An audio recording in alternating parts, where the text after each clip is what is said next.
Oh, I should turn the mic on. What up, everybody? Welcome to another coffee hour with Paul Abernathy here on a Saturday. It's a little late in the morning, but it is 11 a.m. here in Texas. It is either 10 a.m. somewhere or 9 a.m. somewhere or 12 a.m. somewhere. Who knows? Somewhere. Welcome to the stream. Again, my name is Paul Abernathy. If you're not familiar with who I am, where you been, get on the internet, do a little Google search. On today's coffee hour, I did get a request, and I do take requests, by the way. Somebody asked if I would go over single family dwelling calculations, and could I do it in an hour? And I said, well, knowing me, I'm very long-winded, so I don't know, but I'll give it a shot. So I've got the coffee, and we will get into it. And you are welcome to join me as we go through this exercise, if you will, on single family dwelling calculations. So if you're out there and you're an electrician and you're in the field and you're thinking, I sure wish I actually knew how to calculate the load on a dwelling. I mean, a lot of electricians that I know, okay, no disrespect, will look at it and say, well, that's a 200 amp, or that's a 400 amp, or whatever. But they probably don't really, truly know how it's to be calculated. So we're going to kind of go over that today. We'll do an example, very base calculation, just trying to give you the base foundation of knowledge, and we'll work through that through today's presentation, and hopefully that will help you. Okay. All right. So again, welcome those that are definitely on the stream, and we will get started. I love my Keurig latte machine. Okay. All right. Let's get it on. All right. So, okay. First things first, as with all understandings of a calculation, the first thing starts out with the blueprint or drawing. Now, you might be like doing basements like the Basement King, or you might be doing the entire dwelling or whatnot. You need to at least have a foundation of where things go. So here's my recommendation. If you're an electrician walking into this and they don't have a plan, because sometimes we don't when it comes to residential, and hopefully y'all are all checking out our series that me and Jay do, which is the installation residential wiring overview, where we do a commentary. That's kind of a real helpful. So make sure you go watch that. That's available over on our YouTube channel. So go check that out. I think we've got up to part 6. There's about 4 or 5 more that we've got to do. But it's really good because it kind of starts giving you that foundation of stuff. But when you're looking at a blueprint, again, if I had a plain Jane print like this or some kind of layout and I'm walking around with the customer, typically I'm going to do a normal layout. I'm going to do my normal 6 and 12s. I'm going to do everything normal. But what I'm going to ask the customer is there anything special you want? Is there a receptacle somewhere where you plan on your layout of your room, your bed, or whatever you're going to do? Now, if this is a spec job and I don't have a customer, it's just being built for the builder, then I'm going to lay it out to code. 6 and 12s, countertops, 2 and 20, 2 and 2 feet from the ends, 2 feet from sinks, 2 feet from breaks in the counter. I'm going to do 4 feet spacing between them. I'm going to do all those type of things, right? The normal. But if I'm doing it with a customer, I want to ask them, what do you have anything special that you need me to have a receptacle outlet at or whatnot like that? And that's what I'll really mark on the plans. Whereas if I'm not going to put everything on the drawing, then I'm going to at least mark with them things that they request. And at the end, that nice big space at the bottom or somewhere on the plans, I get the customer to sign it. This is what we agreed to. But again, if it's just a spec, we're just going to lay it out as normal. Okay, so we're going to do calculations today, but I always like to throw that in there. If you don't have a drawing and you're laying it out, chances are it's just a spec house. So you just follow the code, and the builder, the general contractor, or somebody will tell you if there is something that you need to add. And again, I'm a big believer that when you communicate, you make it noted somewhere. Some of you guys that are just the old school who just say, I don't care, I'll just get in and do it. That's fine, but there'll be that time when it comes back to bite you in the butt. I'm just saying. Okay. All right. All right, so the next thing we'll look at here is what is in our dwelling that we're working with. All right, so we have some requirements, some general information that we're going to work with. Again, assuming that the water heater, clothes dryer, counter-mounted cooking units, wall-mounted ovens, electric, everything's going to be electric heat. We're going to assume all of this when it's given to us in kW, that we're going to assume it's equivalent of kVA. Now, we always like to work things down to kVA or even down into the VA if we can help it. But you can still work it in kW. It would still work. Just remember that typically at the end, we're working with a volt ampere value. Okay, so it just makes it easier to work it out. Okay. So here's what we've got on our dimensions, and you need to remember this as we go through it, because we might not jump back to it, but we'll do our best. But here's what we've got. We've got a typical dwelling. In this case, we'll say it's just one level.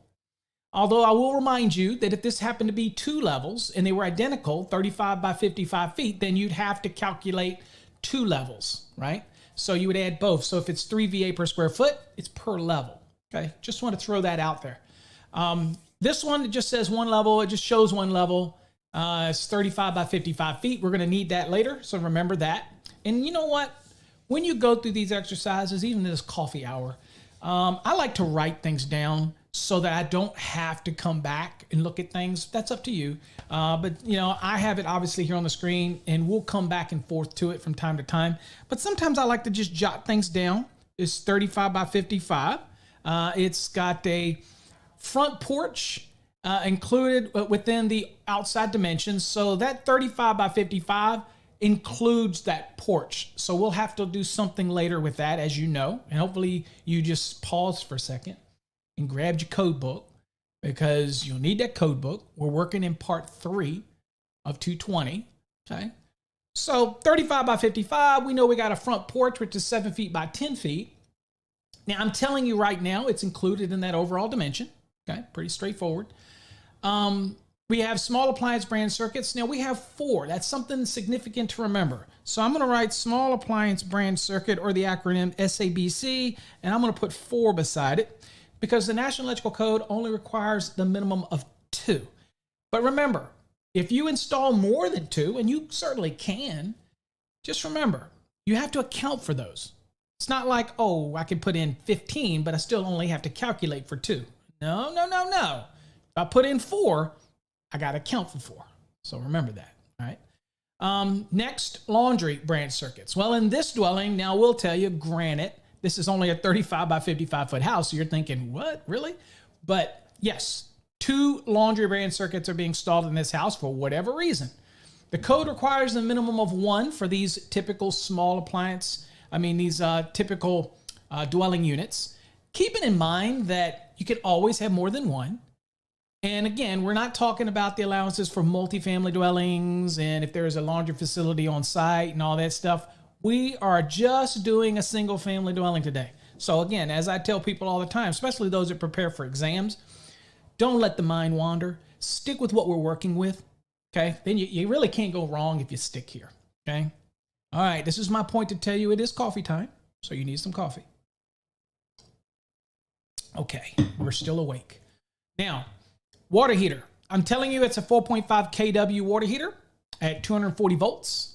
I'm telling you we have a dishwasher. It's a 10 amp dishwasher at 120 volts. We have an in-sink waste disposal, which is a lot of fancy words for what we all usually call a garbage disposal or whatever. But again, it only really theoretically not truly a garbage disposer. It's an in-sink waste disposer. There's a certain amount of things you can put in it and things you should not put in it, of course. Now, that is given to us in horsepower. So we already know in our mind that we're going to be using this somewhere in a motor aspect of this. So it is going to be one of those things that when we start looking at the largest motor in the dwelling, that's going to come into play, because it is obviously, since it's given to us in horsepower, it's a motor involved. So that's a 1/2 horsepower. Now, here's what I like to do right up front, right? This is what I like to do. When I'm going down the list here, I like to go on and start looking at things and converting them. That's just me. You do it how you want to do it. But when I get to the first one, so this is a 1/2 horsepower 115. So I'm going to write 1/2 horsepower. and it is at 115. Okay, equals. So the first thing I'm going to do, and you get used to doing this yourself because it'll help you later, is I'm going to go to my code book, and I know we're dealing with a motor and we need to find the FLC. So I'm going to go to 430 in my code book. You should do the same thing. And we're going to go on and get this value because we're going to need it later, so might as well knock it out now. And so this is a single phase. It is 115, so we're going to go to 430.248, and we're looking at a half horsepower. We go down to the left, half horsepower. We go to the right, 115, and that's going to tell me that it's 9.8 amps, okay? So I'm going to write that down. Now, here's a good little tip for you. While you're here, go on and stick a piece of paper on that page because you're going to have to come back in a minute, okay? So just mark that page, and so it would be 9.8. So I'm going to write that down on my paper, 9.8 amps, and that is the FLC, okay, full load current. Now remember the nameplate values on a lot of these motors, we say to that as FLA. It doesn't say that in the code, but we say that's full load amps. And the reason we're just trying to distinguish the difference, okay, that's the value on the motor. We typically use that for overloads, and there's some allowances where we would use that for certain things in 430.22. But in reality, what we're trying to find now is the FLC, full load current. And that's why we're going to go to the 430.248 for that. Now put a mark in there because you're going to have to come back. Okay, so we got that one. We're already here, so let's just do it. The next one we got is Dishwasher. So this is a 10 ampere dishwasher. Now, while I'm here, as again, call me crazy, but I need to get a VA value since I'm already here. So I'm going to write this down, 10 amps. And you can do it any way you want, and we'll do it later in our exercise, but I like to get it up front. Just makes it so much easier for me. So I got 10 amps at 120. So I'm going to go to my good old Ohm's law here. Okay. So 10 amps times 120 is going to be 1200. Okay, so we're just going to write, we're just kind of going down the list here, what we need here in our VA. Let's see here. What do we got? Next, we've got trash compactor, 7.5 amperes. So again, I'm going to do the same thing, 7.5 times 20, and that is 900. So that 7.5 amps is going to equal 900 VA. I'm just writing it down for later. Okay, you don't have to. You can do it as we go because we are going to cover this again. It's just a habit I have. The next one is 12.6. That's the 3 attic fans at 4.2 amps each. So there's 3 of them at 12.6 amperes each. Cumulative, the total VA contribution would be 12.6 times 120. Okay, so that is the 3 fans. Total is 1,512 VA. Just doing it ahead of time. Next, when I get down to the clothes dryer, 5.5 kW. We know it's synonymous with kVA, and I like working in VA. So we know this is K being 1,000. So this is 5,500 VA. We already know that. We don't need to write that down. Counter-mounted 7 kW, again, equivalent to 7,000 VA or 7 kVA. We got to work that later. Wall-mounted oven, 6 kW. Again, the same would be at 6 kVA or 6,000 VA. All right, electric heat. Now, in this case, we're going to determine this is not a heat pump. This is separate heat that it is going to utilize an AC handler's blower as well to blow that heat. So it's a separate heat, okay, in our exercise. So it's 15 kW. That's 15,000 watts. That's 15,000 volt amperes, right? Let's see here. The next would be the air handle motor. So here, since we don't have horsepower on these, although we know that these are motors here, and this air conditioning compressor is treated as a motor, and then we have a condenser fan motor, we can go on and solve for the VA right now, and we'll verify that later. So let's just go on and write these down. It's an exercise you can get used to doing. So 3.2 times 115. Yes, use what's given in the question. So it looks like that air handler is 368 VA. Okay. And then we got the air conditioner the air conditioning compressor outdoor unit. That is 16.6 times 230. So the AC is 3,818.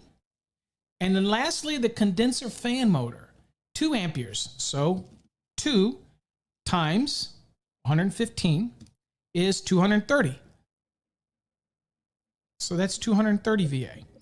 Now, why did I do this first? Because I always teach these in different ways. We're going to go lesson by lesson. But here I teach you up front how we take an ampere rating and a voltage and convert it to VA. And we're going to need that in our overall calculation. So I also show you a little step of how we go and find the motor. In this case, the FLC for that in-sink waste disposal, because it gives us it in horsepower. And we also, once we get the amps, then we can do the exact same thing and convert that to volt amperes. Okay, and work through it so that we got our numbers. Although we're going to cover that, I just want to push you through the numbers first. All right, so let's kind of get into this. All right, what do I do first? All right, so we went through all that exercise. Now, I'll remind you, you didn't have to do all that. We're going to do it again. But again, it's just some of an exercise I'm used to doing with people. All right, so the first thing we're going to do in the code is look at 220.14J. This is where we're going to get the rules, and it used to be in the 2017 code. 3 VA per square foot was in 220.12, the table. If you're in the 2020 code now, you'll notice it is not in the table anymore, right? So let's go on and be very active, folks, this Saturday morning, okay? Have some coffee, shake the cobwebs out. Long night playing Call of Duty for some people. For others, just, if you look at J, in the 2020 edition, you'll see a lot of grayed out text. Well, that's because these are in addition, these are new stuff that was added or moved and reorganized for the 2020. So if you look at it, the very first paragraph you've got tells you that it's 3 VA per square foot, okay? And we're doing a one family, so this applies to us. So the load for this residence is 3 VA per square foot. The floor plan, if you remember earlier, was 35 by 55. Now remember it said that that front porch was included in that overall dimension. But if you look at that code, and I'll remind you to look at that. Now, where do you look in the code? Now, what you want to look at is 220.11. That is also new for the 2020. Now, not new in the sense that it's totally new information. It used to be in 220.12, and now it has its own section in 220.11. And if you look at it, here's what it says. The floor area of each floor shall be calculated from the outside dimensions of the building. Well, we've got that, 35 by 55. It said dwelling units and other areas involved. It says for dwelling units, the calculated floor areas shall not include open porches, garages, and unused or unfinished spaces not adaptable for future use. Well, in this case, we have a front porch. It's included, and it is basically an open porch. And so we are not going to include that in our calculation. And of course, as it says right here on the screen. But we got to take that away. We got to reduce that. Well, the first thing is we need to get our overall. So 35 by 55, never trust my math. You do it yourself. That's a whole part of learning. So 35 times 55 is 1,925. Now we're going to go on and take away that dimension, which is 7 by 10. Okay, so 7 by 10 is 70 square feet. So I'm going to take 70 square feet from that. So that gives me 1,855, right? Now we're going to take that and we're going to do that at 3 VA per square foot. So times 3, that is 5,565. Now, as I always say, this is something you want to write down, okay? Because this is your very first part of your calculation that we're working up. This is your actual 3 VA per square foot and how you came up with it. Now, at this point, it is a reminder that if there was a second floor, then that would be included in here, okay? So again, the 3 VA per square foot is based on your square foot floor area. And in this case, we just told you it's just one floor or just one dimension. But always remember that. You have to account for that, okay? Also, if you have a basement that is unfinished, remember, that is adaptable for future use. So you have to count that square footage in your 3 VA per square foot. And the good thing about that is that when people come back later to finish off that basement, let's say the basement king out in Colorado, he does not have to reinvent the wheel. because that basement's general lighting and general use receptacle has already been figured into the 3 VA per square foot. So he doesn't have to do any more. Now remember, he knows, as you should know, that if you add something different down there that's not part of the general lighting or the general use receptacles, then you do have to account for that load. And so then you're going to have to do a calculation to determine whether or not that surface is still adequate for that. And more than likely it probably is, but you wouldn't know that unless you did a calculation, of course, right? All right, so far so good. So we know what our value is, so make sure you write that down. That's our first thing. All right, now we get to come back and we can mark that off the list. The next thing we got on this list is the small appliance branch circuits, and we're going to tackle that next. And so we're just kind of going down the line. Oh, here we go. So the small appliance branch circuits must be calculated as in 220.52a. So if you've got your code books, go to 220.52a. And here's what it says. It says in each dwelling unit, the load shall be calculated at 1500 volt amperes for each 2-wire small appliance branch circuit as covered in 210.11c1. Okay. Now, what this tells me is that 210.11c1 says you have to have a minimum of 2, but we're installing 4. So this tells me that I'm going to have to take a 1500 VA for each one of them. So our house has 4. Now, how would this happen? Well, that's not a very big house we have here, but let's say they put the 2 small appliance branch circuits for the kitchen. And let's say they add another small appliance branch circuit to pick up the dining room and maybe the nook area. Then that is another small appliance branch circuit. And maybe they run another one to pick up a pantry. I'm not sure why you would, but if you did, then that's another small appliance branch circuit. Why? Because the small appliance branch circuits are all detailed in what you're required in your calculation. Okay, so at the end of the day, you're adding them in, that's what you're going to be running into. So make sure you're aware of that. Next, it says in our single family, obviously we have 4, so we're going to be 1500 each. And a note, these loads are going to be included, can be included in the general lighting load. And when it comes to being subject to some demand factors that we're going to do later. Okay, so remember, we're going to apply a nice little demand to all this, but right now we're just calculating it out, putting it in there. So we've got 4 of them, obviously 1500 each, that's 6,000 VA. So we're going to write that down on our little list, right down. So I've already got the first one. That's general lighting and general use. Next one I'm writing down is small appliance branch circuits, right? I know you got that written down. All right, so let's move on to that laundry. Well, if you remember in ours, the laundry, it says that it has 2. Now, of course, you have to have at least 1 in this one family dwelling that we're calculating as per 210.11c2. And we're putting 2 in. Now, where do I get the VA value? 220.52b. And if you look at it, it'll tell you for the laundry, what's the value? And again, 1500 VA shall be included for each. Now, even though the code says you only need 1, notice that it's very specific here. It says for each. So we have 2. So it's 1500 VA each, right? So laundry circuits, 2, 1500 VA, that's 3,000. So there you go. There's 3,000. And I should remind you that it is coffee time. Yes, there is coffee in here, just so you know. And I just spilled some. All right, it is getting cold though. All right, so we're adding this all in. So our next step is 1500 times 2. That's 3,000. Write that down on your list. All right, next. Okay, so we covered all of those aspects of the general lighting, general use receptacles. We've covered the small appliance. We've covered the laundry. All of those now are subject to a demand factor that we can apply. All right. Now, before we can apply a demand factor, we need to know what it says about applying and how they're applied. So if you look at part 3 of Article 220, it deals with the standard method. Of course, that's what we're doing today. On another coffee talk in the future, I will do the optional method. But right now, the reason I'm doing the standard, and I know most people will say, Paul, I don't use the standard method. I always use the optional method. This is for all of my folks out there that are preparing for an exam. Chances are you need to know how to do the standard method. Plus, even if you're doing the optional method, you're ultimately going to have to do both anyway. You know why? The neutral. The neutral can only be calculated by the standard method, not by the optional method.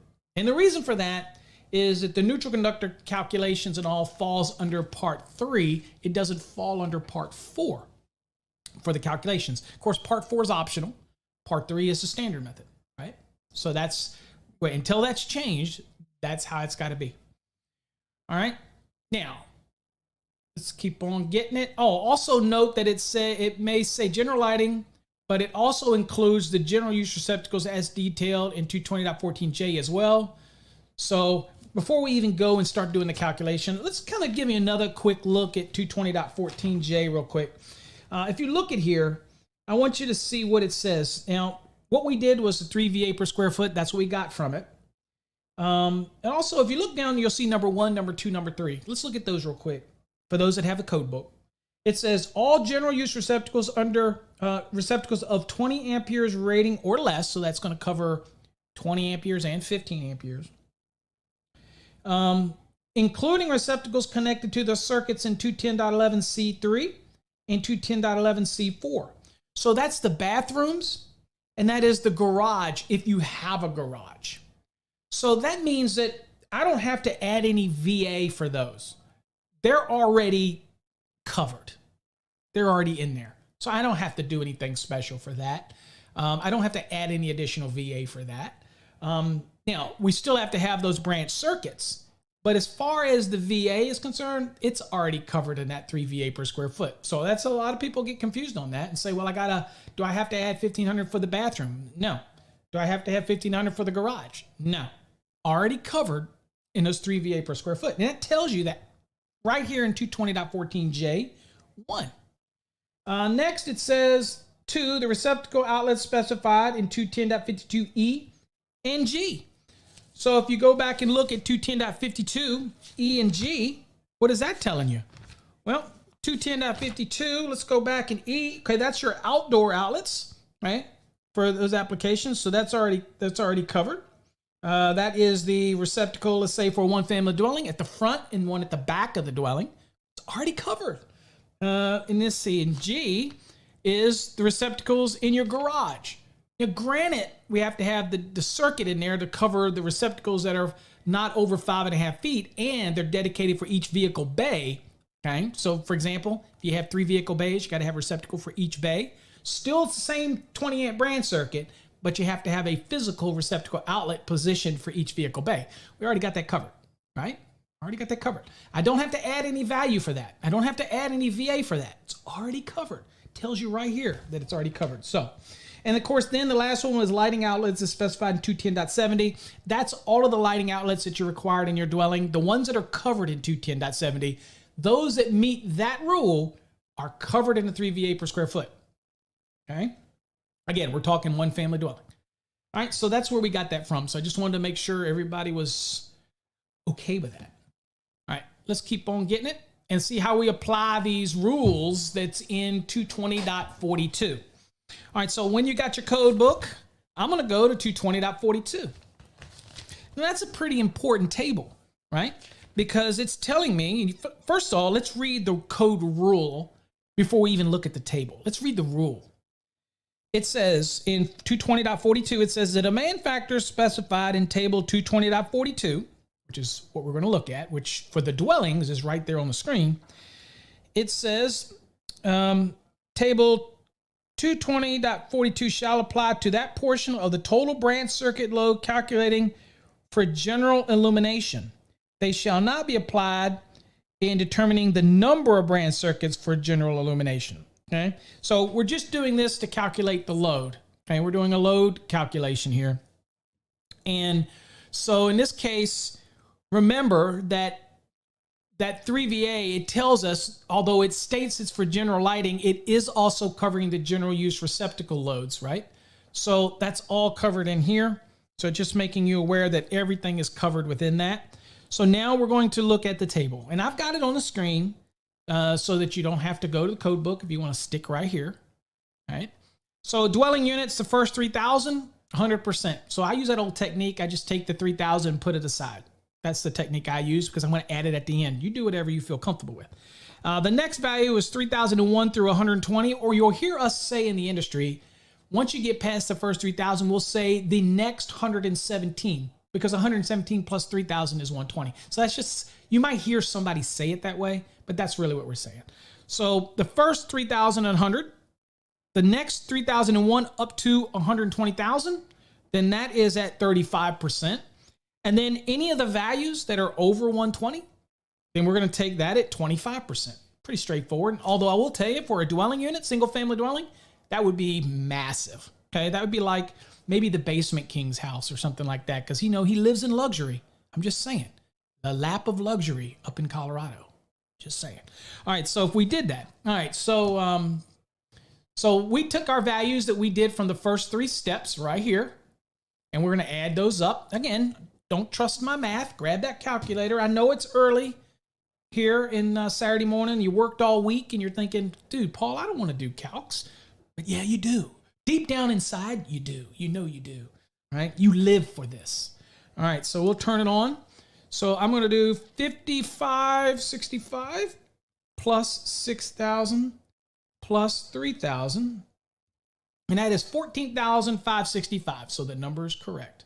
Now, the first 3,000 at 100, take that aside. So as you see in my math, I'll take the first 3,000 and subtract it away, put it aside.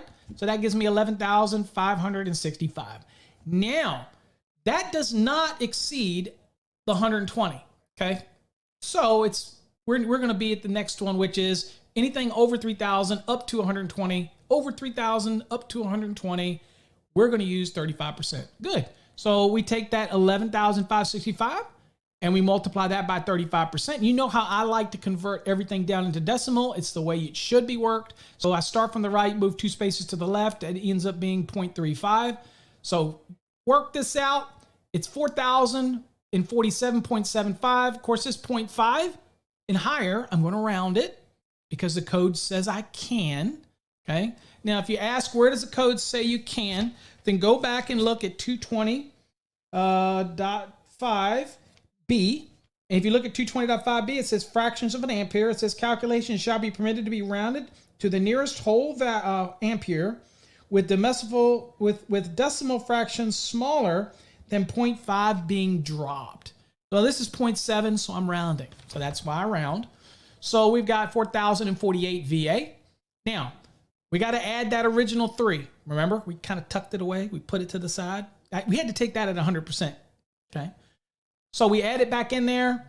So that takes us to 7,000. And well, since we already rounded to 4,048, here we're just adding the whole numbers together, but we're going to round it. So it should be 7,048 total. Okay. So that is the 4,048 plus the 3,000. Okay. So you write that down. Guess what? You're done your first overall step in your calculation where you have added the demand factors for the general lighting and general use, right? Now that's huge, isn't it? What did we go from? We went from, what was it? 14,000 and we dropped over half of that off. We're down at 7,000, okay? All right, so the demand factors are huge. Okay, so we dropped that down to 7. So write that down. Let's keep getting it. All right, back to our question. So now we've knocked off the first 1, 2, 3, 4. Now we're getting down to the appliances. We are knocked off all of it. So if you're an exam and you're taking an exam and they want to know the general lighting and they want to know what the calculated load is versus what the connected load is or what the demand factors applied, then remember, if it's just a connected load, you take full values. If it's the calculated load, that assumes that you're going to have to apply something. And so like if you were doing an exam and they wanted to know after demands, what's the calculated load, and it tells you it's a small family dwelling, guess what? They got to give you the dimensions. They're going to have to tell you how many small appliances in there if they expect you to do more than 2, because 2 is the minimum. And then you have to have at least 1 laundry.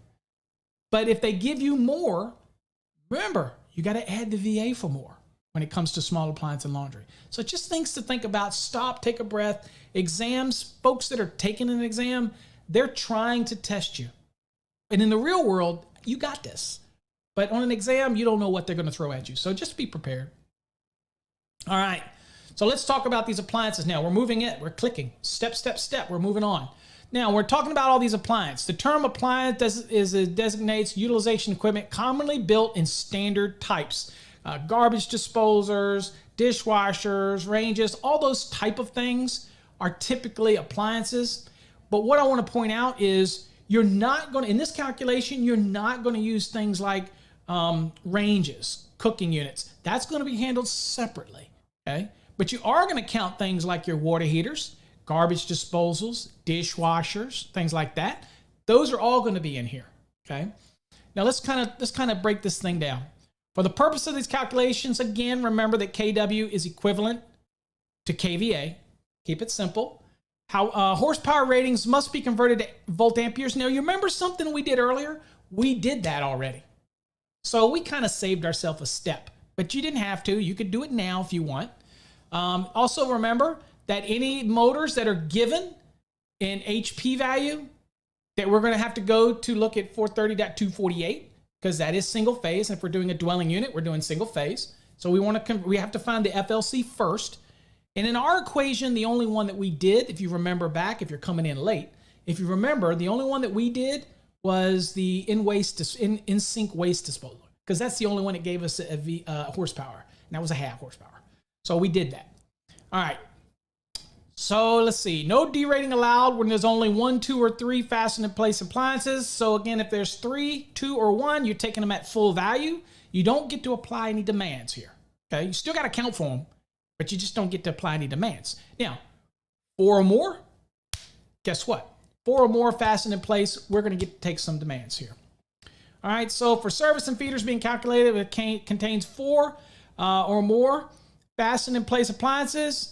The combined volt ampere rating of those appliances can be multiplied by 75%, which is the demand factor. Okay. Now, here's a little tip. Again, multiplying voltage by the amperes produces the VA. And remember, we need VA when we're doing these calculations. So here's what we had in our example. We had a dishwasher. We had a water heater. We had waste disposal. We had the trash compactor. Do they even make those anymore? I guess they do. And we have 3 attic fans that we're going to consider into this, okay? Now, when working with appliances, I like to get the VA. We've already done that, but again, a rehash again what we did earlier. How do we do that for the water heater? Well, we know 4,500 kW equates to 4,500 VA, so we got that one. Dishwasher, we already did it. 10 amps times 120 is 1,200 VA. We already did that. In-sync waste disposal, we had to go hunt for that FLC. When we found it, that was 9.8 amps, and we do that times 115 because that's the value that they gave us. And so that is 1,127. That trash compactor is 7.5 amps times 120 volts. That's 900. We already did that. And of course, we did the 3 attic fans at 12.6 amperes times 120. So that is 1,512 VA. So we already did these earlier. Saved you a step, if you will, by knocking it out right away and converting all that stuff. And me, I do that automatically, especially if you're on an exam where they give you a scenario and then you know there's going to be a bunch of questions later about that scenario.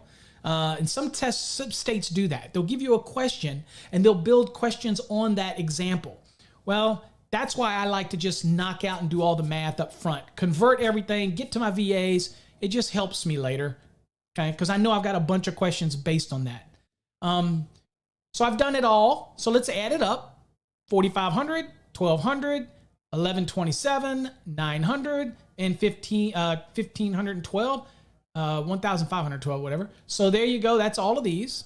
So we have 9,239 VA. Don't trust me. Never trust but verify. You know, people say Paul can't count. So, you know, let's do it.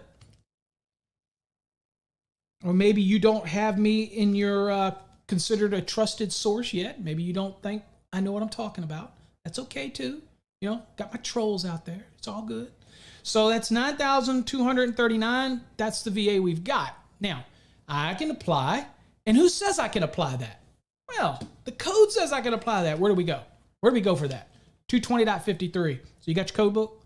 Go look at 220.53. What does it say? It shall be permissible to apply demand factors of 75% to the nameplate rating load of 4 or more appliances rated a 1/4 horsepower or greater or 500 watts or greater that are fastened in place. Okay. Now, what I'm going to tell you here is that it says you're permitted to do it. So I shudder to say this, but in the real world, if you don't want to apply the 75% demand factor, you don't have to.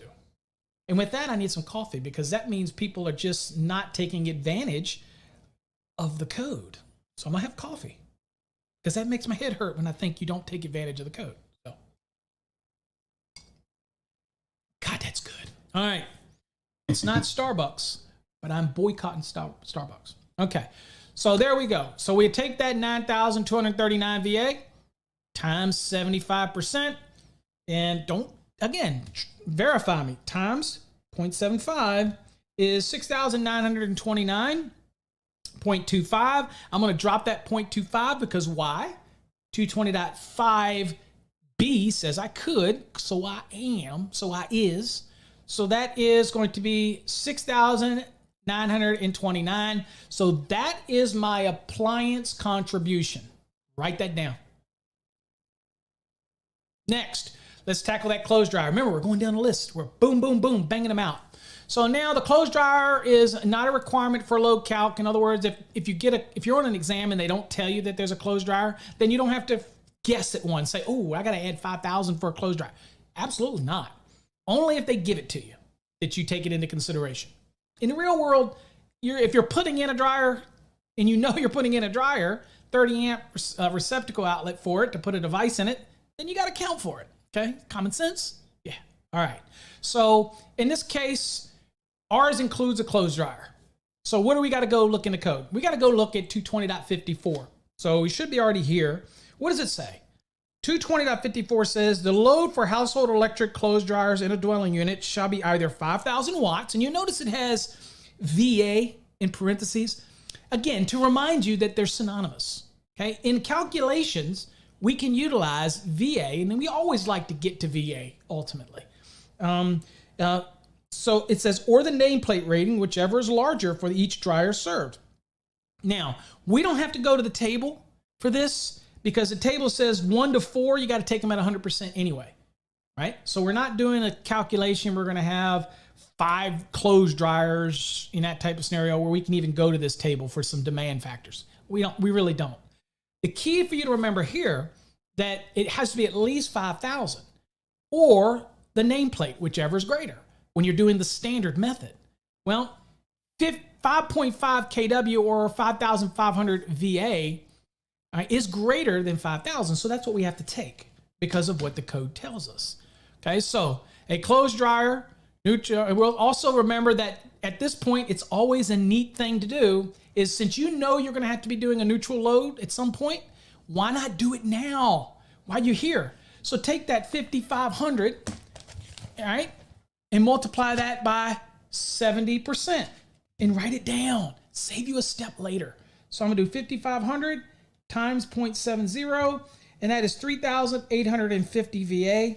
Just lock that in your brain or write that on the paper and put it in beside it for the dryer's neutral contribution because you're going to add that later. But just want to remind you, you're already here. Might as well write it down. Save you a step. All right, next. All right, so 5.5 kW is equal to 5,500 watts, which is synonymous with 5,500 VA.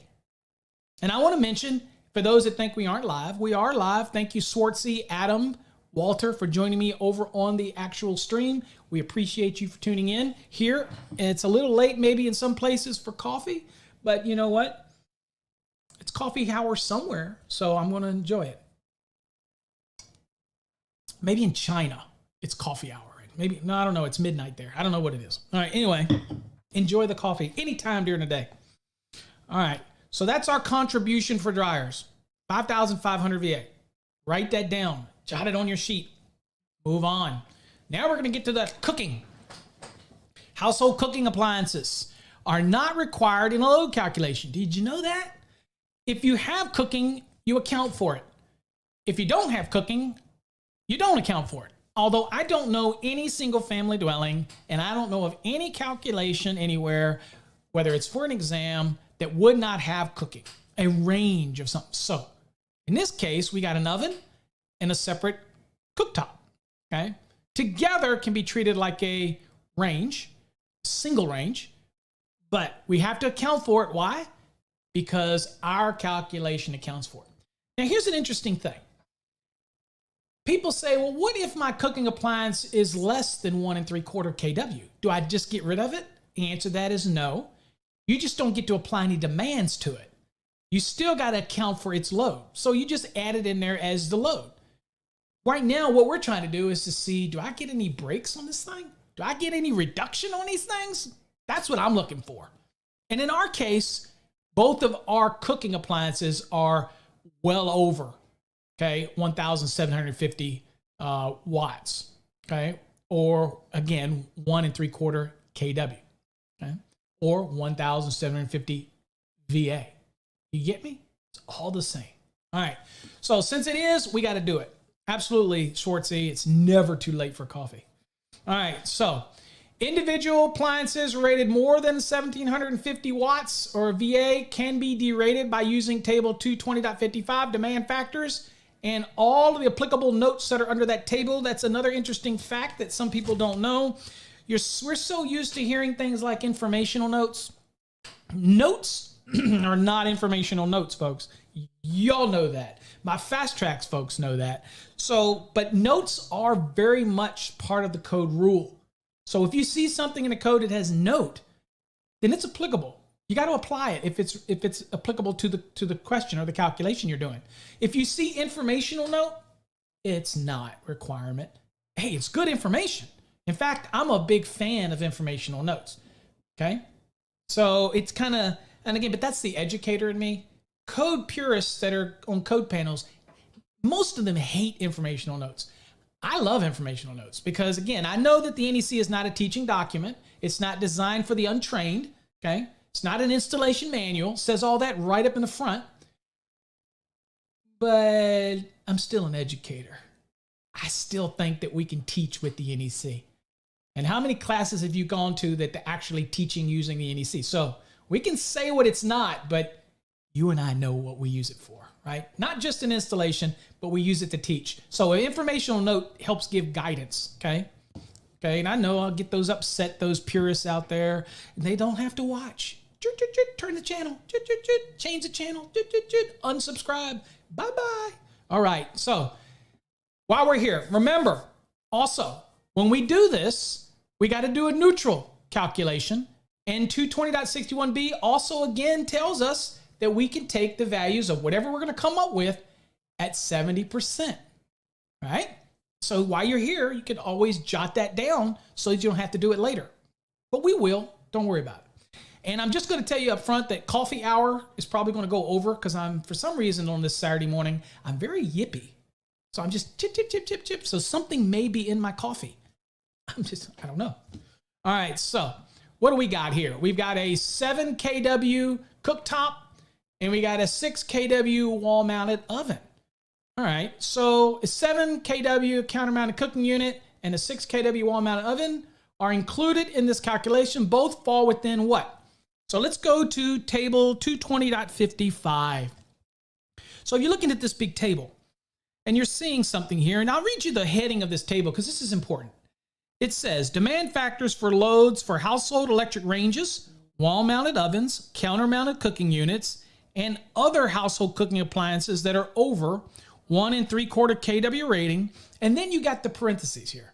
It says, column C to be used in all cases, except as otherwise permitted in note 3. So if note 3 doesn't apply to your situation, then you always use column C. Simple, right? When they say it like that, it's pretty straightforward, right? Okay, so at the end of the day, we need to see if note 3 is going to apply to me and you in our example of this house we're wiring. So if I look at note 3 and it says, okay, they're over 1 3/4 through 8 3/4, and ours are, one is a 7, one is a 6, boom. Note 3 is applicable to us. It says, in lieu of the method provided in column C, so again, instead of going straight to C, it says, it shall be permissible to add the nameplate ratings of all household cooking appliances rated more than 1 3/4, but not more than 8 3/4 okay, and multiply the sum by the demand factor specified in column A or column B for the given number of appliances. Wow. That's powerful there. It says where the rating of cooking appliances falls under both column A and B, when ours does not, by the way. It just falls under B, if you will. But if it did fall under A and B, it says the demand factors for each column shall be applied to the appliances for that column and the results added together. Okay? So you could do that, and you could add the results, could be added together. Okay? So in our case, it's all B. So we're easy peasy, lemon squeezy. So what are we going to do here? Also want to give a shout out to James popping in on us. Thank you for joining. And again, Adam, I'm glad you always learn something from my classes. A lot of people say I don't do as many anymore because now I've sold out and everything's subscription on my website. So all of my YouTube haters out there say, you don't give the free education anymore. What am I doing today? I'm giving free educations. So I tell all those people out there, stop whining. I do my best. Have some coffee. It's Saturday. We're not working. We're working the brain, but we're not working the physical. Okay. All right. So anyway, back to where I was. All right. So in this case, they're all in B. And I'm going to do B in lieu of C. Now remember, I still have to compare to C because I'm doing something in lieu of C. All right. So let's see whichever one comes up with the lowest value I can use. Okay. All right. So let's see what we got here. So we're under B. How many appliances do we have? 2. So we go down to 2. We go to the right. 65%. So what am I going to do here? I'm going to take it and add these two together. 7 plus 6 is 13. I'm going to multiply that by the 65% because it says I can. All right. And that is going to be what? Let's do it. Get your calc. 13 times 0.65. And that is what? 8.45 or 8,450 VA or 8.545 kW. However you do it, but you know how I like it, right? You know I like to get it down to VA because ultimately that's what we're going to use when we take the total VA and divide it by our voltage to come up with our amps. So we're sizing services. So you know why I'm going there.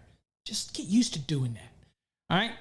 So again, 8.4 kW equates to 8,450 watts, which is synonymous with VA. So that's 8,450 VA. Now, I want to compare this to C.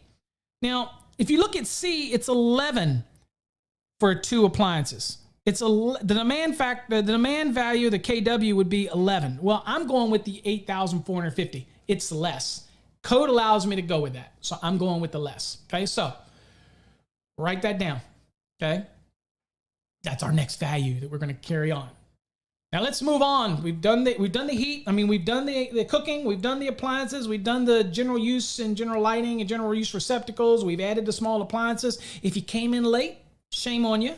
And we already done that, but we'll give you a summary in a minute. So now let's hammer out these loads. Now I've heard you folks out there say, Paul, explain the difference in what's called non-coincident loads. Now, you've heard me explain this at nausea before if you're in my fast tracks, but let me kind of give you maybe a 30,000 foot view because it doesn't just apply to residents. It can apply anywhere. So 220.60 is a broad application.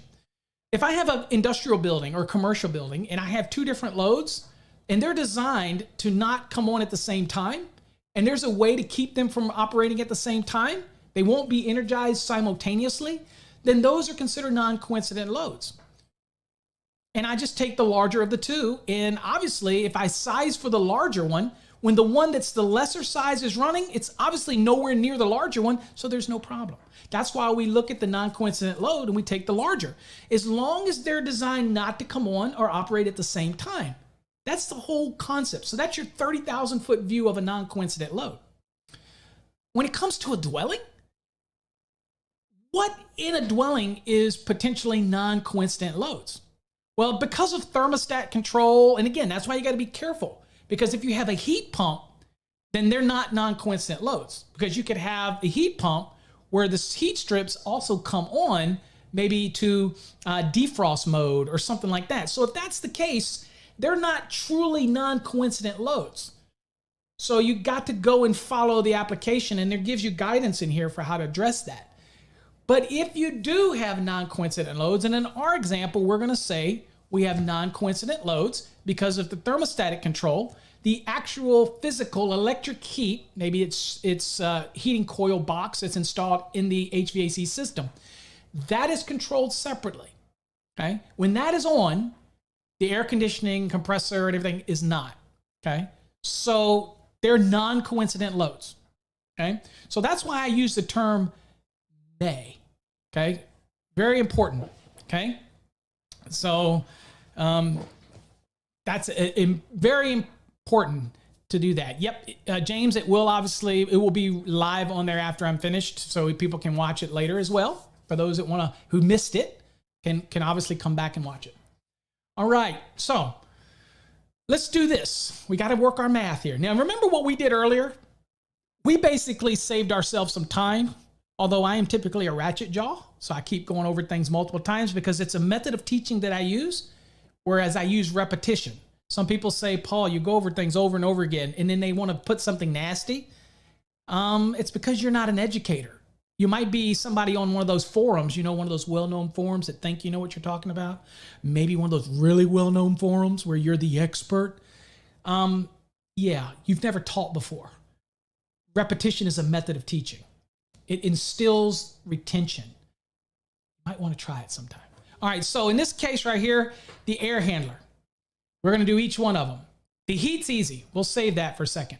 So let's do that. So the air handler is 3.2 amperes at 115 volts. Remember what we're going to do? We're going to take our amps times our volts. That's going to give us a VA. So in this case, it would be 368 VA. That was 3.2 times 115 volts. That's 3.68 VA, right? Now, since both the loads are energized simultaneously, what that means is when the heat is going, our air handler will blow that heat. So that means that blower is going to be going whether it's heat or whether it's AC. So that is a load that we always have to add in to our heat and in our air conditioning calculation. Okay, so we're not talking about a heat pump here. Okay, so in this case right here, since it will run for both, in our case, the very first one was 15 kW for the heat. So as you can see right here, if we were to take that 15 kW and we add that 368 to it, so it's 15,368. So that's our heat. And that is including the air handler because that will run simultaneously. The blower motor will run regardless of whether heat or AC is on. So we have to account for that. Remember, we're trying to establish the comparative between the two. Next, it's fixed heat and the loads are calculated at 100% per 220.51. So that's why we took it at 15 kW or 15,000 VA, volt amperes. Now, since that air handler will blow for the AC, now we got to do the AC. So here's the AC. We'll start with the compressor right here, 16.6. Now, you remember we did this earlier. 16.6 times 230, that's the number it gives us, so that's what we use. That's 3,818 VA, okay? So the condenser fan is 2 amps, that's this one. So that's 2 times 115, we did this earlier, that was 230 VA. And then lastly, the air handler again, because again, it will blow that cold air. So that is 368. You add all that up, it should be 4,416. Do not trust my math. Break out the old calculator, blow the dust off of it for all of you guys who don't use it anymore. 3818 plus 230 plus 368. That is 4,416. That's what I've got. So at least this one's still working. And now, obviously that is less than the heat. So if you're in the 2017 code, guess what? When it comes to these non-coincident loads in the application, you're done with that. You can just take the heat. Obviously, it's the larger. So when the AC is running, it's nowhere near 15,368 VA. So it's no big deal. So that's why you're using the heat. Now, if you were in 2017 code, when it comes to these, you're done for that. But if you're in the 2020 code, You're not done yet. Okay, so let's look at what you would do if it was a 2020 code. Now, I will remind you right here, here's a little tip. If you're dealing with a heat pump, I like to throw these little tips out to you. If you're dealing with a heat pump with a supplementary heat, it's not considered a non-coincident load. Add the compressor, full load current, to the maximum amount of heat that can be energized while the compressor is running, and remember to include all associated motors. So you take the heat at the value the maximum amount that the heat that can be produced while the compressor is energized, and take all those into consideration. Okay, and we will be talking about that in a little more detail when I do a coffee hour on the optional method, which I'll dig a little deeper into heat pumps for that type of scenario. So bookmark my site. Unless you're a hater, then move on. All right, so the difference here in the 2020 code, okay, is I already did the math. Everything stays the same. However, once I established, and remember this, for those that are studying the 2017 but are going to be testing on 2020, here's a significant change. If I determine that the AC is less than the heat, then the heat wins. But then in the 2020 code, I have to reevaluate the AC again if the AC compressor is, and it is considered a motor for our calculations, if that's the largest motor in the dwelling, then I have to recalculate it and take that air compressor at 125% plus all of the other loads that are associated with it, like the air handler and the condensing fan. So I'm going to redo that math. And I think most of us that are savvy would look at that and go, dude, it's still no way it's going to come up to beat 15,368 for the heat. So I'm not even going to worry about it. And you'd be right, but I need to make sure you know how to do it. So we're going to take that 3,818, which was for the air compressor, air conditioner compressor, and we'll do that at 125%. Then we're going to add the sum of the other loads, which is that the 368 for the air handler and that 230 for the condenser fan, which is 5,370.5. Yay. Whether you rounded this like we're going to do, that 0.5, we're going to go to 5,371. It's still not greater than the 15,368 VA for the heat with the air handler. So again, we just had to do it in the 2020. It makes you do that. And you still get to get rid of the AC. I'm still going with the heat. Heat is still the king. Whoop, whoop. So that's what I'm going to use in my calculation. All right. We do have a question in the live stream. That's why it pays for you to join me on the live stream. It says, quick question. Could you classify an AC as a continuous load for being on all the times more than 3? Absolutely not. That is not what we're going to consider as a continuous load. One, because the air conditioning unit cuts on and off in cycles, right? So it's not going to be typically on at its maximum output for 3 hours or more. So we would not calculate that as far as for our load calculation. That doesn't come into play as a continuous load. Good question, though. All right, so let's go to the next. So we know what to do, whether it's 2017 or we know what to do, whether it's 2020, when it comes to non-coincident loads. Okay, now, Now, here's the one step that people forget. Now that we're almost done, we're almost there, we have to take the largest motor and capture 25%. Now, people say to me, Paul, it doesn't say that in the code. My brain starts hurting. Well, I want you to go look at 220.50 real quick. Now, 220.50 does not say take the 25%. But what it does do is it gives you references to motors. It gives you references to things that you have to take at 125%. Well, theoretically, even though we applied a demand to that, we already captured the motor's value. So all this is trying to do is say, you know what? I'm not trying to get it again. I just need to get the 25% for that motor because I've already considered the motor in this calculation. I've already done that. But based on this, I need to capture that 25% because again, I would take a motor at 125. So I need to capture it. So it doesn't say it that way, but that's what it means. So don't let it hurt your brain. If you go look at the references that it makes in 220.50 and it also sends you to 440.6, you'll notice that it talks about 125%. We at this point haven't taken any of our motors at 125%, right? So all we're doing is trying to comply with 220.50 by trying to get that additional 25% so that we can theoretically take one of the motors that was the largest at 125%. Well, again, we're only trying to capture 25%, okay, at this stage, at this moment, okay? All right, and we're not doing it for all the motors, only the largest motor, okay? So, and here's another little thing that I'll tell you if you're in the 2020 code. If you're in the 2020 code and you happen to to be larger than the heat, and you already, remember when I said you compare them for non-coincident loads? If you use the air compressor at 125%, guess what? You've already done this step. You've already captured the largest motor and gotten that additional 25%. It's already done, so you don't have to do it again. So you get to skip this step. But if you're in the 2017 code, you obviously didn't do that, so you have to hunt for the largest motor. And remember, if we got rid of the AC versus heat, then we're not going to even consider the AC for this application. We're going to hunt for the next largest or the second largest motor in this dwelling. Okay, so let's kind of do this. So in our case, we'll say we did 2020 code, heat won, and AC was discounted. It was omitted.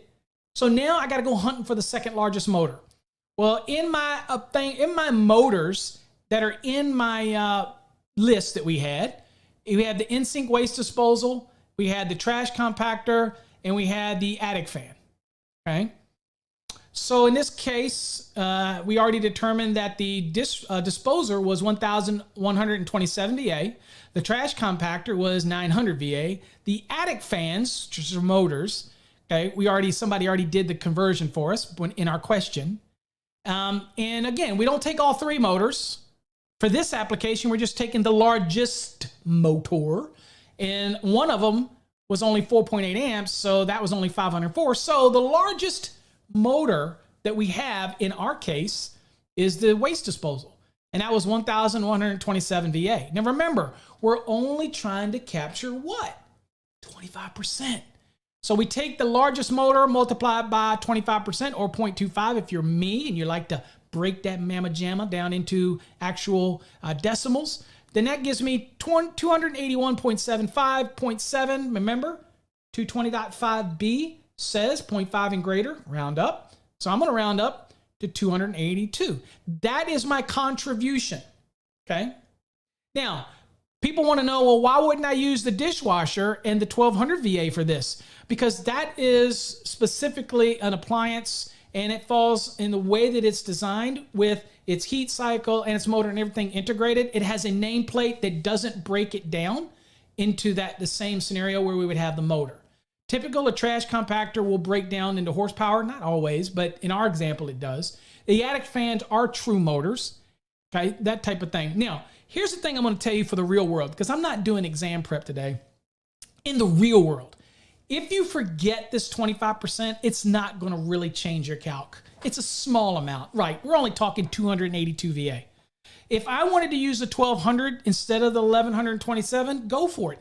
Trust me, it's not going to change your end answer. But when you're looking at your dwelling and you're looking for the largest motor should stand out. Whatever the largest motor is, okay, should stand out. So in our case, the largest motor in here is in-sink waste disposer. And we've captured that 25% right here. So what do? We add that to our math. So let's see here. We've kind of covered everything in this list, in this house, right? So let's kind of go through it. Remember, summary. The general lighting was 7,048. The fixed appliances was 6,929. The clothes dryer, again, was 5,500 VA. Again, we're applicable if you have a clothes dryer in your calc or in your dwelling. Cooking appliance, again, most of them have cooking, but if it didn't, you wouldn't add it. So if you're like doing an exam question that they don't give you cooking, then I don't assume anything. But anyway, that's 8,450. And then we compared heat versus AC, and in both the 2017 or the 2020 method, the heat was always going to be larger. Okay, so again, we took the heat, and of course, we captured that true largest motor, which is 282 VA. We add all these up again. Don't trust my math. Do it yourself.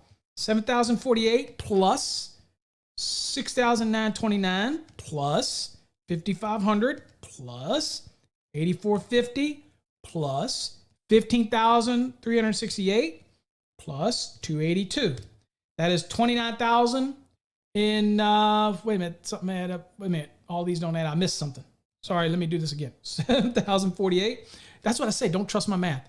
Plus 6,929 plus 5,500 plus 8,450 plus 15,368 plus, oh yeah, I missed a step. 282. Yeah, 43,577. So we're good. Okay, I added all those up. Like all of these. Woo! Everything we got. All of our steps. Okay. Now we could argue and say that's 1, 2, 3, 4, 5, 6 steps, but really there's little mini steps within each one. So in our Fast Tracks program, we actually give you a sheet that you use to work this up. And then really, you know, you can't use that sheet for your exam, right? And I always tell students, print those things out and laminate it, because you can get a dry erase pencil and you can actually use that and keep that in your code book as a bookmark. And when you go on a job and you want to calculate the service, real quick, use that and you can come up with a good idea. And you know what? You have some jurisdictions that require you to do a load calc for the dwelling. You could work it up on that sheet, take a picture of it, and send that to the inspector or send that to the jurisdiction, and that's your load calc. And say, boom, baby, I did a load calc for you. This is why I need this size service. All right, so we did this one. So now it's a 120, 240 volt service, single phase. So 43,577 divided by 240 gives us 181.57. Again, 0.5, we're going to round. So we have 182 amps. And again, due to that 0.5, that's how we round it up.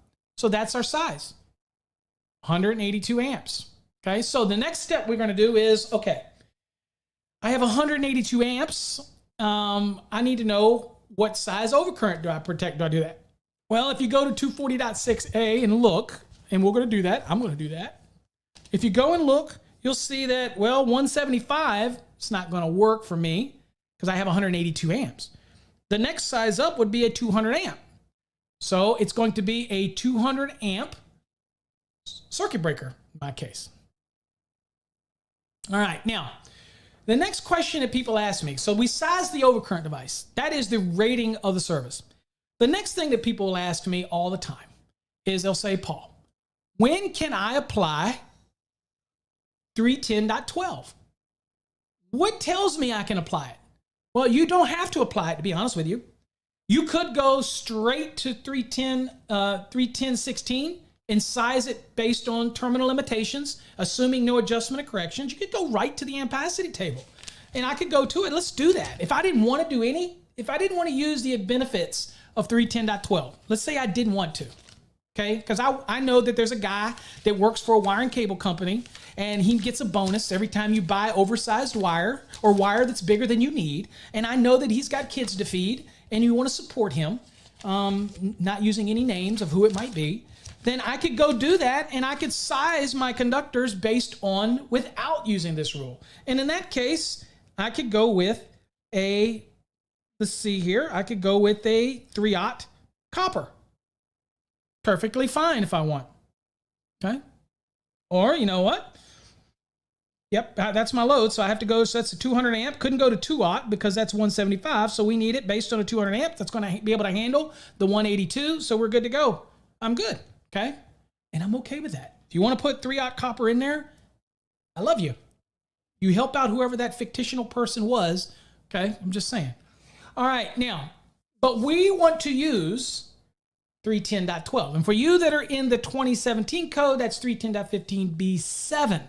And for you old timers, that used to be 310.15b6, right? Okay. All right. So let's do this. Get our hands dirty now, because we already know what the service rating is. It's 200. We already did that. All right, so for the service rated 100 through 400 amperes, and obviously ours was, it's 200, so right smack in the middle.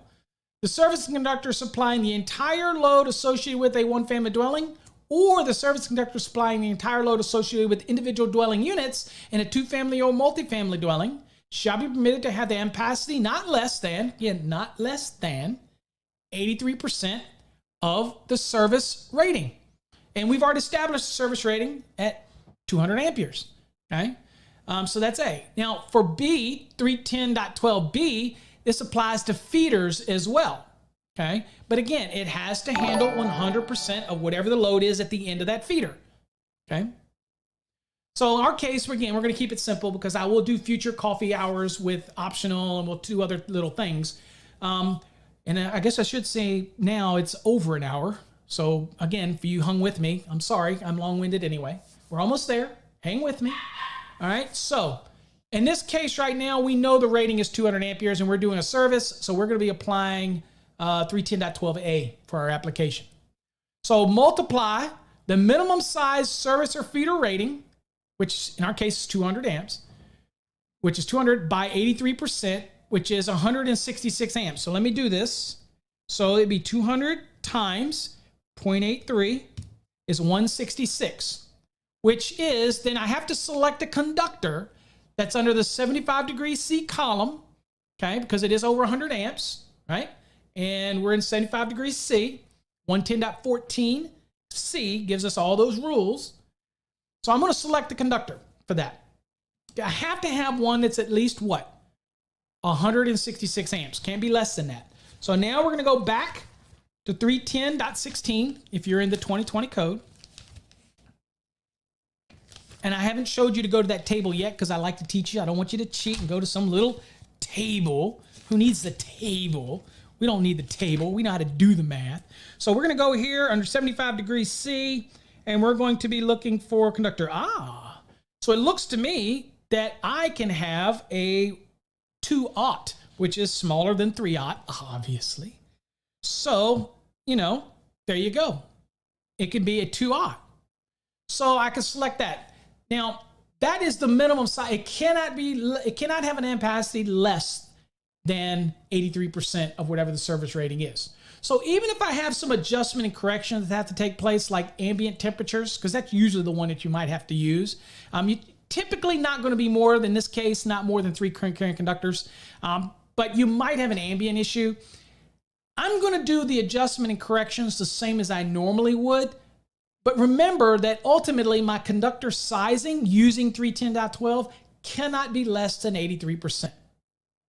So all I'm going to do is go through the math and do an adjustment and correction.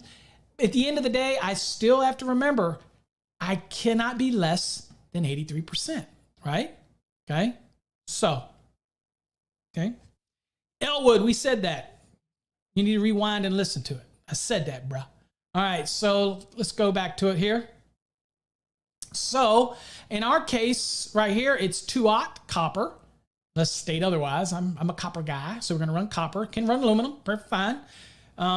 So the minimum conductor size per 310.12a would be a 2-aught. Now, it's 4-aught aluminum would be the equivalent. Now, if you want to cheat and look at the table, go on and look at the table, which is 310.12. It says beside it, it has an N. Now, this was previously, back in Informative Annex D, the table. Now, back earlier than that, like the 2014, it was actually, I believe it's 2014, was actually in the code. It got removed in 2017, got moved to the back. Well, people had a fit. And so, I guess, the power of the people, maybe, we say the power of the people, it moved it from there and it ended up being placed back in 310.12, okay? One thing to remember about this table, let me give you some tips. You cannot use this table, okay, if there's an adjustment and correction involved. You got to do the math like we just did. Still can't be less than 83%, but you can do an adjustment and correction just like you would normally, as long as the end value is not less than 83% of the service rating, okay? If there is no adjustment, if there is no correction, right? Then in this case, if there is no adjustment, there is no correction, then I can pull straight from this table, right? And do the applications, okay? That's the way to do it. One thing to remember, when you're doing feeders, In the feeder application, if you look at the code, it says it'll tell you which ones apply. If you're doing a feeder application, then you're only going to apply what? All these rules. You got the whole thing is 310.12a through D is going to apply. But if you're doing a one family dwelling or individual dwelling units, and you're utilizing 2 ungrounded conductors and a grounded conductor neutral and a 208Y120, then you're only going to apply 310.12a through C. You're not going to deal with D, which is the grounded conductors. So in other words, it can't be reduced, right? It's got to be full sized, okay? So in that scenario. Now, when it comes to sizing the grounded conductor, D tells us that the grounded conductor shall be permitted to be sized smaller than the ungrounded conductors. That's true. So if I buy an SE cable, typically the grounded conductor is going to be smaller anyway. Now, I'm going to tell you a little tip. When it comes to like SE cables, the grounded conductor typically is going to be 2 sizes smaller than the ungrounded, okay? Already figured in. So if it's a 4/0 aluminum, then the grounded conductor is going to be no smaller than a 2/0 aluminum, okay? Because there's a 3/0 in there and it's 2 sizes smaller. That's in our standard UL 854 when it comes to SE cables. But this rule tells you it can be sent, but it doesn't circumvent the fact that you, guess what? You still have to do a load calculation, right? Now, it never has to be larger generally than your ungrounded conductors, right? But in this case right here, you're going to have to do a load calc. And so that's why you need to know it, because it tells you the requirements of 220.61 and 230.42 for service conductors, and the requirements of 215.2 and 220.61 for feeder conductors. Are met. So you got to follow the rules. And you have to look at the load, and you got to be able to handle the maximum unbalanced load, okay? After that, that's kind of going to dictate to you your sizing, okay? But this rule does permit your grounded conductor to be smaller, provided you do the calculations, okay? I think most people will go with the standard SC they buy.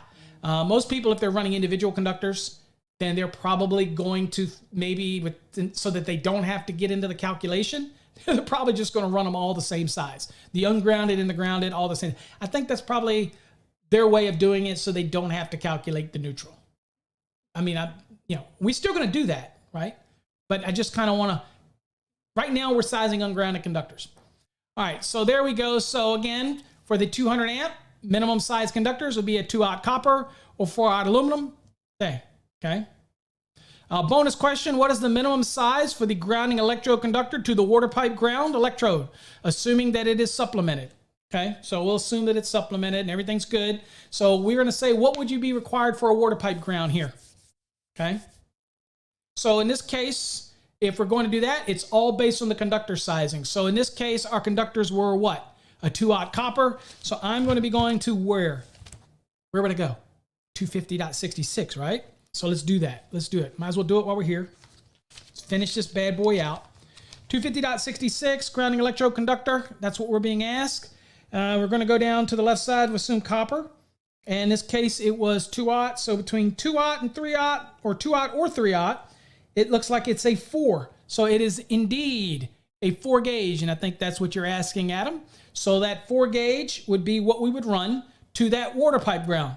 Now, if you were lucky enough to attend my Grounding and Bonding 12-hour webinar series, you would have learned all of the nuances for sizing grounding electrode conductors to the different types of electrodes. Did you make it? Did you miss it?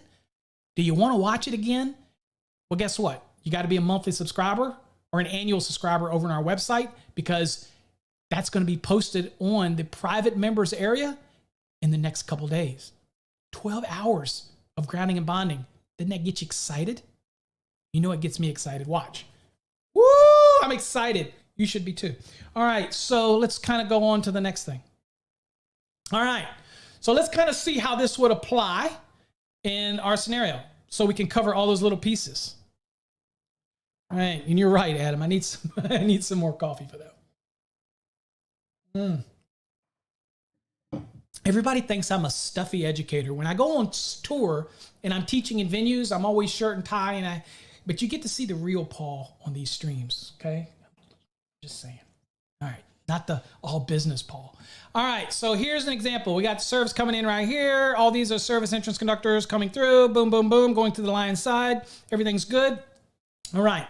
So in this scenario right here, these conductors right here, these service conductors, are seeing 100% of the load, okay? Everything on this panel is being seen, 100% of the load, okay? So sizing these conductors all the way up to the point of attachment, okay? Again, since I'm handling 100% of the load here, then I can apply it perfectly. I'm able to apply this rule. So this 200 amps times 0.83 is 166 amps. Again, I size these conductors accordingly, okay? And they were good to go. Now this scenario right here is the same type of scenario. So this is a feeder because here's our certain, now maybe this is an example of, using 230.85. Maybe this is an example where this is a service equipment and this is outside, right? Now, of course, I probably wouldn't need this main breaker here because this would be my service equipment here. Okay, but sometimes you buy panels, it's cheaper to buy it with the breaker than it is to buy main lug only. I'm just saying. Sometimes it's cheaper. So anyway, I'm frugal, so I bought the one with the breaker, and or they gave it to me for free. Wink, wink. Square D, Schneider, Eaton, looking for a sponsor. All right, so no, I probably wouldn't sell out. All right, so here's my service coming in. It's coming through. Now, here's another example, is that these feeders are seeing 100% of the load, okay? And so, again, I would be able to apply the 83% to sizing these feeders, okay? So I can apply that to all of this. This whole set here is seeing 100% of the load. And so this, and the reason I throw this one in here is because, you know, people are impacted by the new rule for the emergency disconnect outside. And we cover that in a podcast. So make sure you also go listen to my podcasts.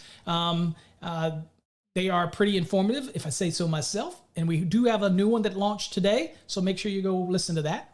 And I'm talking about what other than 310.15b7 or 310.12 on today's episode. So go check that out. All right. So here's where we applied that. And again, because of that, that means these only had to be a 2-aught copper or 4-aught aluminum, depending on whatever you wish, okay? But this is your service disconnect means, and it can serve as the emergency disconnect requirement as well in the 230.85 rule.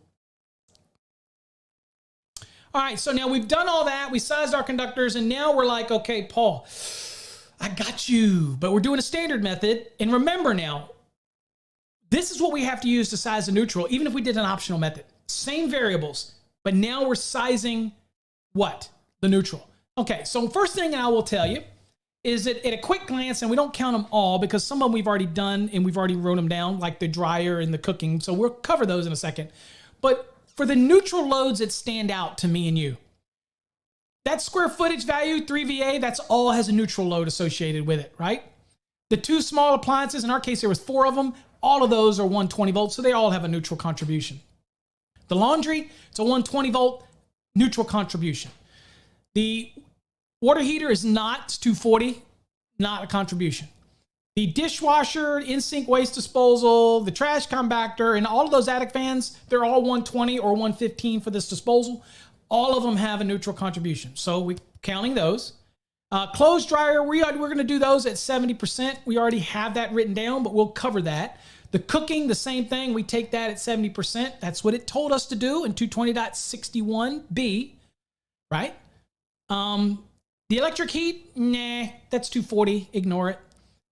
We've got the air handler, which is 115. The air conditioning compressor, that was 230. No neutral contribution there, so we don't consider it. And of course, we have the condensing fan motor. That is 115. We do have to take that in consideration, okay? All right. Now, here's the easy part about this. You've really already done the work for most all of these. You just go back and look at what your values were for your standard method for most part. So in this case, we had 7,048 for our general lighting and all of our small appliances and laundries. Remember, they're all neutral loads, so that value, you write that down, 100%, it counts, okay? Next, our appliances. What applies and what doesn't apply? Well, you notice we took off the water heater, but all of the other ones are very much applicable. Now, I'm gonna see if I can trick you here. Let's see. So I'm taking the dishwasher. We already did that VA. We're taking the in waste disposal. We already have that VA from earlier. The trash compactor, we already have that VA. We did it earlier. The 3 attic fans, we already did that. We had that earlier. So we're gonna add all of these up together. 1,200, 1,127, 900, and 1,512. That's 4,739. Don't trust me. Remember, many people say I'm not a trusted resource. So go do it yourself. 900 plus 1,512. That is 4,739. So that is right. Calculator did work this time. Now, how many appliances do we have? 4, right? Wrong. We have 3, 4, 5, 6. So we definitely have 4 or more. Okay? Little math test for you there. So we have 6 of them. So we definitely can apply the 75%. So that's a question that many people ask. They say, well, why am I applying the 75% to it? Didn't I do that because we were doing the ungrounded conductor? What's good for the goose is good for the gander. If I'm doing a neutral, I can use the same allowances here, right? So I can apply the 75%. Absolutely. Keep it simple. Don't make it complicated. So in this case, only thing I'm dropping from our previous calc is the water heater. Okay. So I take that 4,739. I multiply that by 75% or convert to decimal 0.75. And that should be times 0.75. That should be 3,554.25. I'm going to drop the 0.25. Why? Because 220.5b tells me I can. And because I can, I is. So I'm dropping that down to 3,554. Okay. So that's my calculation values for my appliances. Next, we got that clothes dryer. All right, we're going to cover both on this one. So that clothes dryer, remember what we did earlier? We already wrote this down. We took the 5,500. Remember, the allowance in 220.61b says we can do what's another demand value. We can demand it even more. We can reduce it even more. So we get to take that value and do it at 70%. And of course, y'all know I love breaking down to decimal. So that's 0.70. So 5,500 times 0.70 is 3,850. Write that down. That's your neutral value. You should have wrote that down earlier when we first started, but write it down again. Now let's deal with this counter-mounted cooking units, right? Now we already did that math and we ended up with 8,450 VA. We already did it. But guess what? We get to take an additional 70% reduction. So what we do is take 8,450 VA times 70% or 0.70, and that drops it to 5,915. Now I'm going to double check that because you always should. 8,450 times 0.70, 5,915. Yep, check. We're good. So write that down. That's your contribution for the neutral for your cooking. Next, we got to take care of that AC. Okay, we didn't have any heat, but we had the AC, which at any given time, since we're not talking about AC versus heat here, they do at any point, you're going to have neutral contribution. Okay, and since there is no heat, we still have to capture the neutral loads that will be present there. Okay, unlike with the ungrounded conductor sizing, we captured the heat because it's larger than AC, so it didn't matter. It was larger, the AC is not a factor. Here, I still have to capture this neutrals, that load for neutral. So we had that air handler and we had the condensing fan. Again, we take those values that we calculated earlier. 3.2 amperes times 115 volts. That's how we get VA, by the way. Basic math, okay? So here we've got 230 for the condenser fan and we've got 368 for the air handler. Add those two together, 598 VA. Just add that to your list. That's your contribution. Now, lastly, we still have to get that largest motor again. So we have to look for that largest motor, okay? So let's look at those values for the largest motor in the neutral contribution. Well, we can go back and look, and again, probably more often than not, it's going to be the same motor that you used in the original standard calculation for the ungrounded conductors or hot conductors. So in this case, it's still the in-sink waste disposal. So again, you might take the exact same value. It's 1127 VA times 0.25. It is 281.72. Again, 0.72. Because of 220.5B, we're going to round it up to 282. So that's our contribution. So we covered all the neutral loads. So let's add them up. 7,048, 3,554, 3,850, 5,915. The two motors for the air conditioning, we had 598. And then that contribution for the motor, 200, the largest motor was 282. Again, that's just that 25%. Let's add them all up. So I'm going to go 7,048 plus 3,554 plus 3,850 plus 5,915 plus 598 plus 282. That equals 21,247 in our values. Okay. So we're going to take that value and we're going to divide that by 240 volts.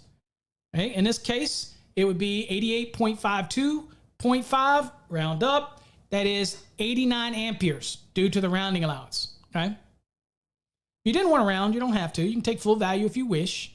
But at this point, it's 89 amperes. So what are we going to do? Then we're going to have to go and find a conductor.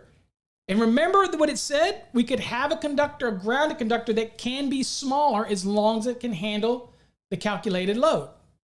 And we did that, the maximum imbalance load. We already done. We just did it. We just calculated it out. So in our case, we go to 310-15B16, or if you're in the 2020, 310-16. At some point, I don't need to say B16 anymore, but I know we got some folks that are still on the 2017, and we got some states that are still on the 2014, believe it or not. How's that blow your mind? It's still on that. So I'm going to go to 310-16 because I'm working out of the 2020, and I'm going to go down, and I'm going to look and see what I've got. Now, in our case, remember something. Since our values are, we got to adhere to 110.14C, and we're under 100, you typically would say, well, I'm going to have to go to the 60-degree column. All right, so I'm going to tell you that most times in these cable assemblies, what you're using is THHN, THWN-2, and the terminals are going to be rated 75 degrees C. So you're going to use the 75 degree C value, okay? On an exam, just be careful in your calculation and make sure you validate all of that information, okay? But I'm going to tell you right now that we're using THHN, THWN-2 for our application. So I'm just giving you that information. And so we need to go into the 75 degree column, and we're going to go down, and we need one that's going to handle our 89 amps. Well, it looks like to me I need a 3 copper, or I could get that in aluminum. I'm going to need at least a number 2 for that to be able to handle the 89 amps. And that's going to be sizing my grounded conductor. Okay. All right. That's pretty much it in our calculation. So, really have nothing. It's just that simple to size everything through the calculation. So it doesn't get any more complicated than that. So I will go back to my main screen, and there's absolutely nothing here. So I thought I was here, so I'll get rid of that and just go back to the live stream. I guess I don't have it set up. So that's all we have for the calculation. I went a little longer than normal for my coffee talk or my coffee hour this morning, but my sincere hope is that you got something out of today's episode. And I know it looks awful pale because I didn't change the camera's color depth and I only got one studio light on today. So again, bear with me. I'm feeling a bit blue, but hopefully you got something out of this episode and you've enjoyed it. So folks, that's actually it. And hopefully you enjoyed it, and we'll see you on the next coffee hour with Paul Abernathy. Till then, stay safe. God bless.